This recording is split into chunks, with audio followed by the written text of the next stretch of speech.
Welcome to Pick Up and Deliver, the podcast where I pick up my audio recorder as I step out for a walk and deliver an episode to you while I stroll around. I'm Brendan Riley.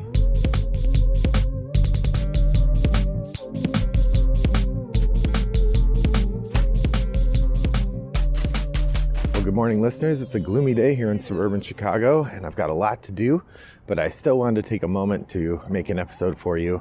Also because it's going to be a little while. So I was bragging a couple weeks ago about how I'd gotten ahead. I'm not ahead anymore. This is recording day of. I'm recording this. I'm going to edit it and drop it into the feed today. So you're getting as close to real time as we get here on Pick Up and Deliver. And I am getting ready to leave town. That's part of why I'm so busy.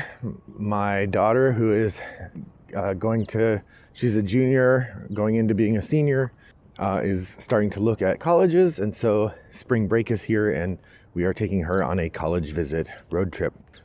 So as part of that process, I'll be traveling and not really have time to record or edit or post this podcast. So instead what I'm doing is I'm doing an episode for you today and letting you know we're going to take a week off and we'll be back sometime the week after next. I think this is pretty fitting because this is, by my count, episode 525, or maybe even a little higher than that, 526. I don't remember exactly, but this is episode, about a quarter of the way through our year, and we're about a quarter of the way through the calendar year. So it fits that we would be about 25% through. If anything, that puts us ahead of pace because really I make this podcast over like 11 months. And so getting a quarter of the way through in two months is maybe actually faster than I need to be. I may have to slow the podcast down if I don't want to do more than 100 episodes in a season, which I don't want to do. Of course, I always have lapses where I'll go a couple weeks without making an episode. So perhaps I'm getting a little too confident. Nonetheless, we're not going to have an episode for a couple weeks. Now we have the setup for this episode in particular. So I've mentioned that I've been listening to audiobooks more lately. So I'm trying to keep myself on a pace where in between the audiobooks, I listen to enough podcasts that my podcast list is either staying the same or shrinking in terms of how many back episodes I have. I've been doing bad at that, but I'm trying to catch up. And generally the way I do it is I have some podcasts that jump to the front of the line and I listen to them right when they come out. The Secret Cabal, for example, is one of those. Blue Peg, Pink Peg is one of those. So when that episode comes out, it cuts to the front of the line. But I also have podcasts that I just put at the back of the queue and I listen to them when I get to them.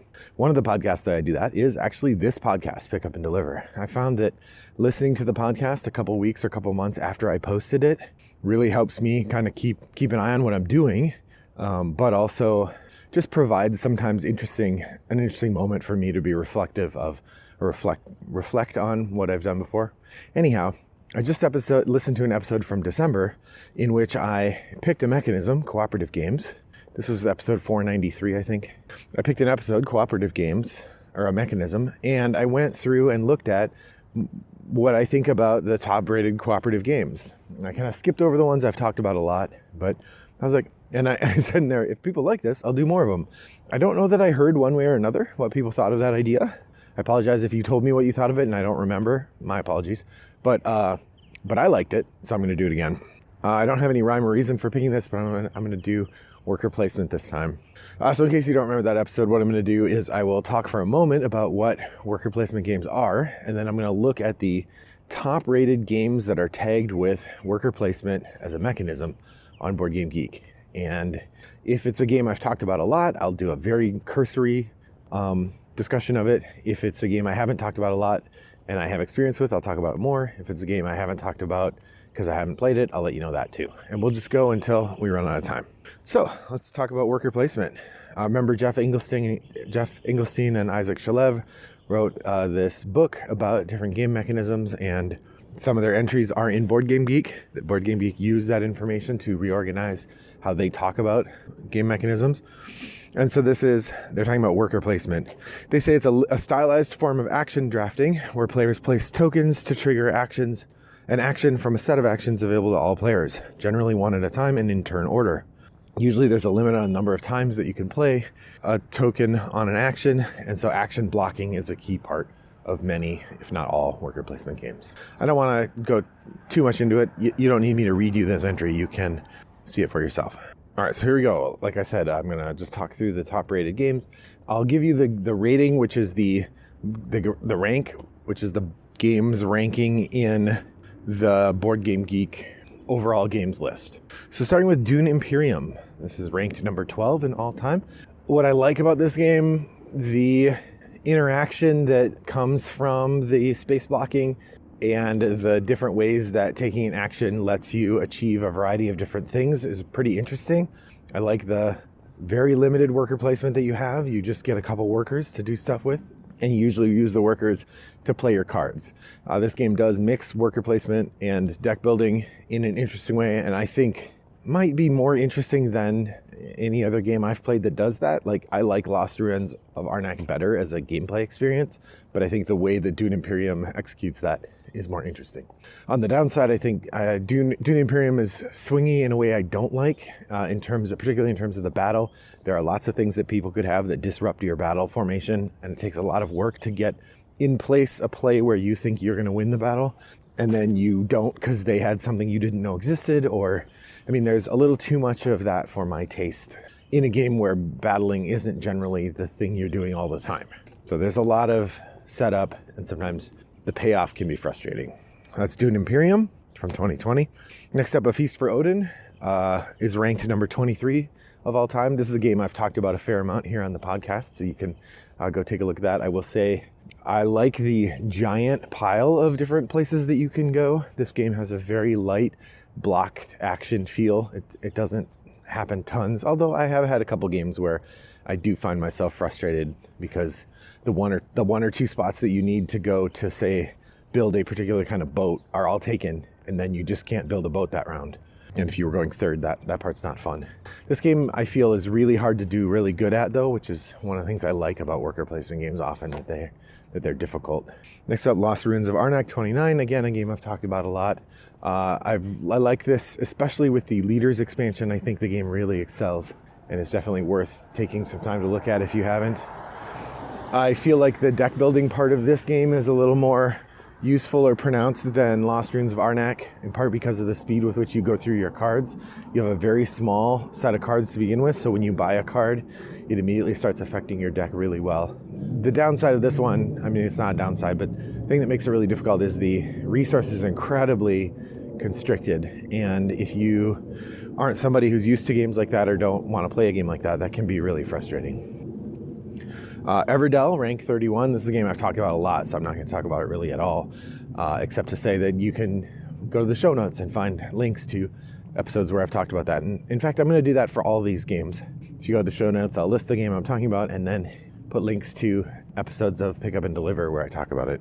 Viticulture Essential Edition is ranked 32 on the top board games, which is interesting. We're 6 in, and we've already had 6 games in the top 32. That's a pretty strong showing for this game mechanism.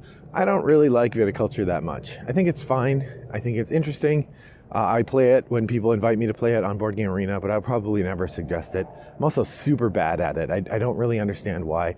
On this last game, I really got screwed by the cards that I planted the vines that I had been given, that I'd gotten at the beginning, and I started harvesting them right away.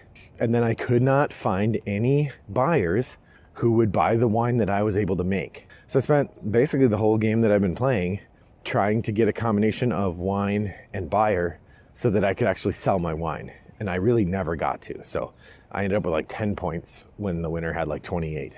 That was Jason, by the way. Well done, Jason. Jason Keglevitz. Barrage, number 34. Barrage is interesting. I really liked it when I played it on the table. I've liked it less when I'm playing it online. I think asynchronous, maybe there's too much going on for me to track my strategy very well. And Barrage, more than most other worker placement games I've played, really swings on what your opponents are doing. You have to really pay attention to their moves because so much of it is about timing and about, drinking from their milkshake, as they say, or as Daniel Day-Lewis would say, and you can't do that if you're not paying attention to what they're doing. And often in async games, I'm not as good about paying attention to what they're doing. So this is probably a me problem more than a problem of the game, or a problem of it being played in a format that it was not designed to be played in, right? It was not designed as a computer game. It was designed as a board game. And so playing it as a board game, I did have fun the one time I played it, even though it is an incredibly mean game. That's Barrage, currently ranked 34. Next up, Caverna, the Cave Farmers, ranked 42. This is a game I'd enjoy playing sometime. I haven't played it, and I suspect that I would find the openness of the adventuring module nice, but ultimately I'd fall back the way I have with every other Uwe Rosenberg game to say it's not quite as good as the gritty tightness of Agricola. Number 43 ranked, Underwater Cities. This is Vladimir Suchy game that I love quite a bit, of course. It's interesting to think of this as worker placement. I guess it is.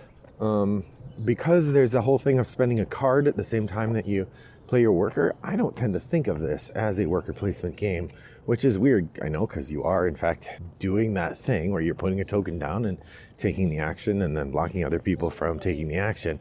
So I guess it really is a worker placement game, but I don't think of it that way. Weird. This game's unique bit of mixing the cards is really smart. So if you haven't played it, when you take a worker and you place it, you also then spend a card. You have to discard a card as well. If the card you play is the same color as the space where you put the worker, and there are 3 different colors. There's 3 different colors of cards and 3 different colors of spaces. If the color of the card matches the color of the space, then you get to use the card. Otherwise, you discard it without using it. And that tension is really nice. Delicious, even. You get it? Because Vladimir Suchy's publishing company is called Delicious Games. So, it's a delicious tension. Then there's Agricola, ranked number 45, which, of course, is a game I really like and have talked about a lot. So I won't do too much more of it here, except to say that the occupation cards are the thing that makes the game super special and really crucial. Next up, we have Anachrony. This is ranked number 45. This is one of my favorite thematic worker placement games. I love the idea of getting alone and the way that you interact with the different pieces. I love the board presence. I think the game is beautiful to look at, and the little minis that you use are awesome. And yeah, I like everything about Anachrony. It's great. It's an absolute smorgasbord of a game in all the best ways. That's ranked number 46. Well, we have a lot of worker placement games bunched up together here. Next up, we have On Mars, number 47. This is a game I've played a couple times, and I really like it. But ultimately, I think Vladimir or Vitalis Serda is kind of a second-tier designer for me. Not quite as good for me as a Martin Wallace or Vladimir Suchy. And I don't know why, except to say that I think with most of these games, there's sort of like one system too many. I don't know, maybe it's a thing where I just haven't played any of them enough. Maybe these are games that you really need to play over and over and over again. If there was an implementation of On Mars in Board Game Arena, and I could just play it over and over again the way I do Through the Ages, maybe I would feel different about it. I have enjoyed all the Lacerda games that I play, and I would happily play any of them when someone invited me to. But ultimately, they have a tension in them that isn't my favorite, or a multiplicity of systems that isn't my favorite. That's On Mars. Next up, Zolkin, the Mayan Calendar, number 53. Now, this is a game where I absolutely can see why people think it's amazing, and like Agricola, it certainly has that flexibility. I would say the big difference is it's the same game every time, right? They rearrange the order of the different things that you can get, but ultimately you're kind of trying to be more efficient, and the tension comes from the other people interfering with what you want to do. Again, I really like this one. I can see why people like it. I was never good at it, though, so it stayed out of my top notches. That's Zolkin, the Mayan Calendar, ranked number 53 among worker placement games. Next up, we have Kanban EV. At some point, I'm sure I'll get to play this because my buddy Paul is collecting all the Lacerda games. And so when he gets one, then I get to play it with him. So I'm sure at some point, Kanban EV will make its way into his collection and we'll get to try it. And I'm looking forward to trying it. I'm sure it'll be great. I'm looking forward to seeing Sandra stroll around the workshop, as I've heard so many times about her doing. And I'm sure I'll like it. But given my past track record with Lacerda games, I suspect it'll be, just a little too much for me. And then we get to Le Havre. How do I talk about it? It's not the Great White Whale, because I finally did play it. I bought it and played it, and I played it twice, once solo and once with some friends. And I really like it. I kept it. I organized it all, and I haven't played it again. So I'm not sure what that says, except that it's really heavy and pretty long. I love the idea of it. I like the way that the pieces flow together. I can see how, given the variance of the cards or the order they come out in, there's a really fascinating blend of different elements, and I love that. And I love the tactical element of having to change your strategy, the way you play, based on which things come out when. And I'm sure that's something that happens, with Agricola also. Maybe Caverna too. I haven't seen how Caverna does the reveal part. But generally, yeah, Le Havre is great, and I look forward to playing it more. Next up, we have the Gallerist, number 65. I liked the Gallerist fine.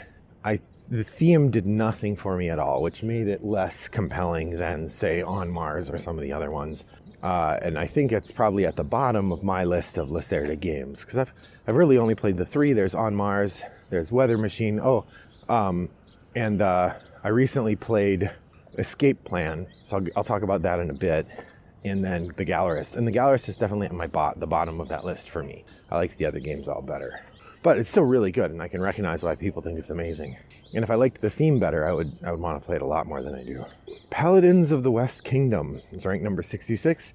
This is the first one here that I have absolutely nothing to say about. I enjoyed Architects of the West Kingdom. That's the closest I can come. Agricola Revised Edition is 76. Now this is just dumb. This is dumb. I respect the folks at Board Game Geek. I don't know how you solve this problem, but I think it's dumb that Agricola and Agricola Revised Edition hold 2 different spaces in the ranks, and I think it's dumb that the votes are getting split. So somebody buys Agricola, now they're getting the Agricola Revised Edition, they go and vote on it, and the Revised Edition gets another bump up, and the regular Agricola keeps slipping down because it doesn't have as many votes anymore, because people are voting for the edition that's currently purchasable. I think this also is the reason that Gloomhaven is no longer the number 1 game, because Frosthaven is the game that, the bulk of the people who are buying and rating it on Board Game Geek, they're buying Frosthaven now. And yes, they're different games. They absolutely are. But they're in the same system. And I feel like Gloomhaven slipping from the top spot is slipping because all the votes that should be going for the Gloomhaven system are going for Frosthaven. And I feel like that is diluting the pool in a way that is not cool to me. So I haven't played the Revised Edition of Agricola either. Maybe it's dumb. We have Fields of Arle. This is another Uwe Rosenberg game that I've heard is very good. It's ranked number 78. I don't know anything about it, but I would love to try it if I had the chance. Robinson Crusoe, Adventures on the Cursed Island. Now, this is a very different one than almost every other game we have here. It is certainly worker placement, but it's far more thematic and far more random than anything else that's come up on the list so far. This makes it pretty special, actually. Most worker placement games come straight out of the Euro playbook, in which you do stuff and then predictable things happen. And it's all input randomness, not output randomness, meaning the random events happen before you make your gameplay decisions, not after. And that's what almost every worker placement game there. I'm trying to think if any of the ones we've talked about so far don't follow that path. I don't think so. There may have been a couple, but compared to Robinson Crusoe, which certainly does have worker placement stuff, but also has a ton of randomness and is a really brutal engine to try to succeed against. Couple that with a really difficult to parse rulebook, even in the 2nd edition, and I did not enjoy it. I tried a couple times to play it, and every time I played, I just did not have fun, because I would do all this work and then I would lose on some random thing. And I guess I don't mind when I lose on a random thing if that's the way the game seems to be set up. But because the game seems to be set up like a game where you can control your progress, and then random stuff makes it so it doesn't matter what you did, you lose. Now that might not be true. There might be a lot of people who have played Robinson Crusoe who can tell me, yeah, Brendan, you're full of it. This is actually a really strategic game of mitigating possible damage or whatever, but I did not enjoy it. That's ranked number 81. Oh, and here's a great one to end on. Lords of Waterdeep, number 83. This will be the last one I'll talk about. Lords of Waterdeep is perhaps the best introductory worker placement game I can think of. Like, if you have someone who's never played worker placement games before, I would have them play Lords of Waterdeep. It is compelling and interesting to the seasoned player. There's lots of different ways to approach it, lots of different things to do. There's a little bit of internecine play. Everything that happens is output randomness, not input, or input randomness, not output randomness.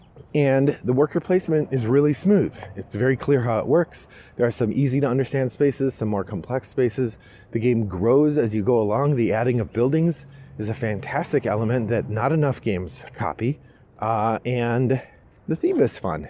So overall, Lords of Waterdeep, a real hit, and if you haven't played it, that should go to the top of your list if you like worker placement games. All right, well, there's my survey of the top worker placement games as recorded by Overall Game Rank and Board Game Geek's categorization of worker placement games. Did you like this episode? Which categorizations or discussions do you think I got wrong? Head over to Board Game Geek Guild 3269 and let me know. If you'd like to hear another episode in which I wax rhapsodic about games in a mechanism category, let me know. Head over to Board Game Geek and let me know that too. Or drop me an individual line. Wombat929 is my username there. Brendan at Rattlebox Games is my email address. Thanks for joining me. I hope that your next walk is as pleasant as mine was. Bye-bye.